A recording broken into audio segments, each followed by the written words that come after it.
इसी मंदिर से दुनिया की शुरुआत हुई थी और दुनिया का खात्मा भी यहीं पे होगा।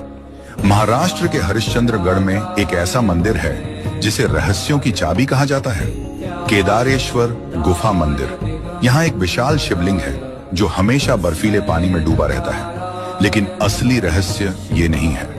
इस शिवलिंग को 4 खंभों ने थामा था, आज सिर्फ एक बचा है।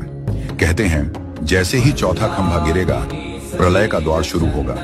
सदियों से इस खंभे को कोई हिला नहीं सका। क्या ये एक संयोग है या किसी अदृश्य शक्ति का संकेत? गुफा के अंदर का पानी हमेशा ठंडा रहता है, जैसे हिमालय की बर्फ।